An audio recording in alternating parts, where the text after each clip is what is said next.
Live from our 7 Tasmania studios, your nightly news with Louise Huber begins now. Good evening, everyone. First tonight, a police manhunt is underway for 2 men responsible for an armed robbery in St Leonards. For more, we're joined now by our reporter Josh Duggan. Josh, when did the robbery take place? Louise, police say around 4 p.m, 2 men allegedly carrying firearms entered the St Leonards supermarket and news agency, demanding cash and cigarettes. After the male attendant handed over the items, the 2 men fled the scene. Police are continuing investigations into the incident, but thankfully, they say nobody was physically injured. Louise? All right, thanks for that, Josh. 2 males have been assaulted in an altercation at a West Hobart home last night. Police were called to the Hill Street residence just before 10 o'clock and located an injured 38-year-old man nearby on Warwick Street who had left the scene. He was treated at the Royal Hobart Hospital with non-life-threatening wounds to his neck and legs. The other man sustained minor injuries. Police believe a metal weapon was used but say there was no threat to the community. It's believed the actual altercation took part at the private residence and the people were known to each other, and it's not believed that that was spilled onto the street at all. 6 other males are assisting with the investigation. Anyone with information is urged to contact Crime Stoppers. Environmentalists have pledged to stop a controversial mine expansion on the state's west coast. But the owners of the Rosebery mine say the future of up to 500 workers depends on a new tailings facility going ahead. Recent weeks have seen waves of arrests at the MMG mine at Rosebery. You've potentially committed an offence under the Mineral Resources Act for obstructing access to a mining lease. In February, the company announced plans to expand its tailings waste storage, a move it says would secure the site's 500 jobs. But there's fierce opposition from groups who say it threatens the Tarkine. It's going to be flattened and turned into a toxic waste dump. Hundreds rallied in Hobart today, including those who've been charged. We are eco-tourism operators and our guests come here to see these wild forests, not a toxic tailing dam, and we've been pushed to the limit where we're actually been arrested to try to save our brand. 285 hectares is earmarked for the plan. MMG hopes to have the new facility in place by 2024, warning if that doesn't happen, it risks ramping down operations and closing the mine in the years to follow. The Greens argue there are other options.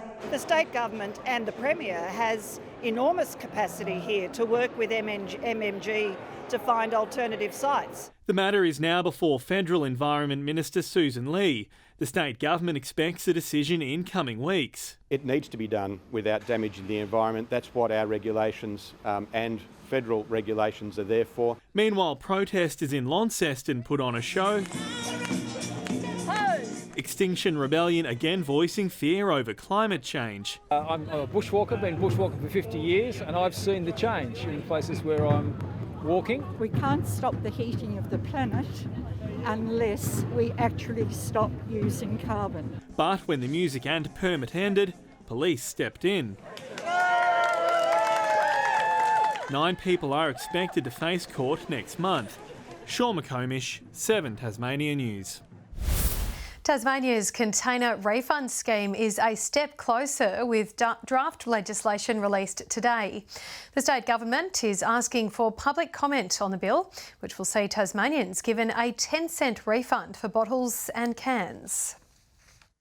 A container refund scheme for Tasmania has been long awaited. It's a scheme that works all over the world and certainly in other states in Australia. And with the release today of draft legislation, Tasmanians could soon be refunded for their drink containers. The proposal is available online until July 9th, as is a survey open to the public. What sort of refund points would make sense to them? How they would like to receive their refund, be it cash, straight into their bank account, or if they'd like the opportunity to be able to direct their refund to the charity of their choice. Local government will be closely examining it, as curbside recycling is changed for good. You might see a downturn in some of the material that's in there, but we'll see a value adding to a whole sector, which will be a huge benefit.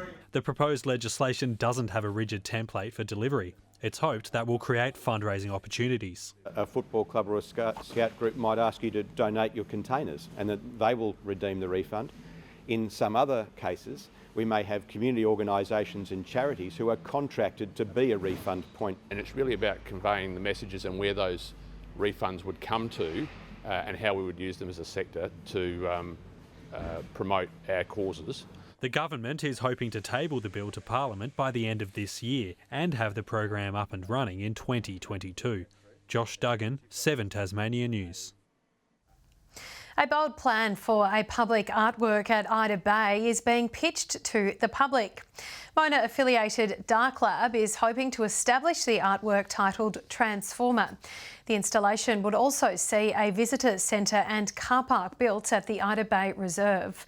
The Department of Parks and Wildlife is now seeking community feedback over the next month. Submissions for the draft environmental impact statement are open until July 4. Tasmania's first all-inclusive swimming squad is in the works, with locals living with disabilities hitting the water today to try out the sport.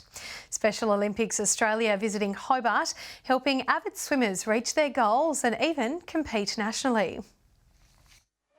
Racing through the water. For this 17-year-old swimmer, big strokes come with a big goal ahead. Oh, I got big dreams. My dream was to represent Australia in Special Olympics, and I got my chance. This is my chance now. Starting by taking part in a tryout day for an upcoming weekly program here at Clarence YMCA, run by Special Olympics Australia, a first for Tasmania. We're hoping for continued progression and pathways, so there'll be the opportunity to compete within a club such as Clarence YMCA, and then that might lead on to opportunities for our national games next year in Launceston. So we're about trying to give them an opportunity to access professional coaching, regardless of their circumstance, whether it's intellectual or physical, and give them an opportunity to achieve goals, succeed in and out of the pool, as well as in life. The sport said to be making a splash with people of all ages and abilities. Because I got ADHD, my parents got me into the swimming, and then because I had so much energy, I could not sit still half the time, so I got in the pool, and then my talent came. Someone who's been diagnosed with ADHD and minor autism as well, that I think swimming is a great pastime, or at the very least, or a great sport for anyone, regardless of the spectrum or not. With the program held over the coming months, also focusing on fun and friendship while staying healthy. Swimming is just, a little pastime to help me keep active, keep fit, to try and be at the best of my abilities when I'm older. So if I ever plan on starting a family, I can teach them how to swim. Ruby Kamain, 7 Tasmania News. A candidate at the recent state election has shaved off her hair after losing a bet. Sharon McLeay lost her locks today, using the opportunity to raise funds for a local animal shelter. Having made a deal before the recent state election, this was Sharon McLeay holding up her end of the bargain. Couldn't stop now, could I? No. She said she'd donate the refunded $400 nomination fee to the Big Ears Animal Sanctuary if she won, or she'd shave her head to raise funds for them if she lost. I know Big Ears does incredible work on a shoestring, Brett and Jackie, so I thought, well, I can't do much, but I can donate my hair. So far, raising more than $1,500. No volunteers here are paid. We don't have a single wage here at Big Ears, so all the money goes directly to the animal care. I'm so glad there's no mirrors in here. Seeing a new hairstyle for the first time. Oh, wow, it's very grey, isn't it? World Championship winning sheep shearer Steve Rigby performed the shave. This task a little different from his usual assignments. What sort of micron am I looking at here, Steve? She sat a lot stiller than a sheep would, so it was good. Sharon's hair isn't lost entirely. It's being donated to sustainable salons, who make wigs for those who lose their hair. Josh Duggan, 7 Tasmania News. In a day of wet and windy local football, the state's two northern sides have pulled away at the top of the TSL ladder. The Blues bounced back with a loss against Kingborough, while the Bombers continued their impressive form. Another young North Launceston side graced UTAS Stadium to face Clarence, but they were quick to find their feet, nearly 5 goals up at quarter time. The Bombers' strong defence coming to the fore as they held Clarence to 2 goals in the first 3 quarters. The conditions were tough and the hits rough. Declan Chugg taken to hospital after this clash. Oh, Declan Chugg is met there by a teammate in Bennett. The Bombers couldn't be slowed, winners by 34 points. Needing a win to keep pace with the top 4, Glenorchy hosted Lauderdale. The Pies looking to rebound after a big loss last week. Jumping out to an early lead, they led for the entire match. Dilger and Daly kicked 3 goals each as the Pies won by 19 points. With Launceston surprise losers last time out, Kingborough felt they were a chance to stake their claim on a final spot. Within touching distance at half-time, only 11 points down. The Blues were too good in the second half though, as the rain and wind lashed the sides at the Twin Ovals. Dylan Riley was all class, kicking 5 goals for the day. Coach Mitch Thorpe adding a major in his first match since last year's grand final. Launceston eventual winners by 26 points. Josh Duggan, 7 Tasmania News. The Cavaliers have blown away Devon in round 11 of the RACT1 Tasmanian Netball League. The Cavs built up an early lead, leading by 10 at quarter time, winning every quarter on their way to a 36-point win. Good evening. It was a wet day today for some of the state with showers in the north and west. Hobart reached 16 degrees, 11 in Launceston, Burnie 12 and Devonport a top of 13. Around the state, Friendly Beaches was 15, 13 degrees for King, Flinders and Maria Islands, Lowhead and Strawn. St Helens and Wynyard 12 degrees and just 6 in Lyonweenie. Cloudy across Tasmania today, a frontal band slowly crossed the state during the day. Further out, a cloud band extended from the South Australian east coast across Western Victoria and Tasmania and then over the Southern Ocean. Tomorrow, a high pressure system will remain over Australia with a trough and cold front over the Tasman Sea and another pair approaching southern WA. Coastal waters, west to southwesterly winds 15 to 25 knots, increasing to 30 knots during the afternoon and evening. Swells to 5 metres in the west and south.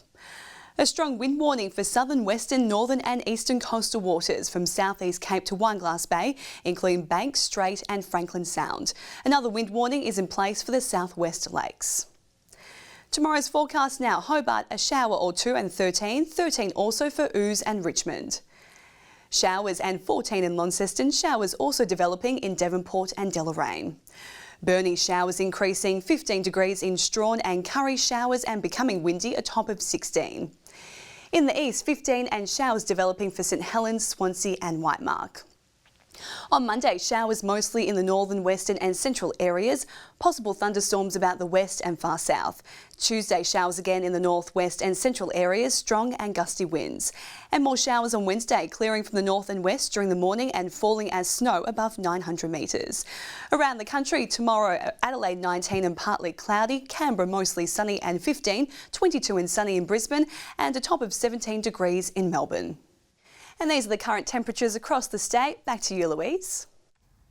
Lovely, thanks Letitia. And that's all your news for now for this Saturday evening. Thanks so much for joining us. We'll see you tomorrow. Good night.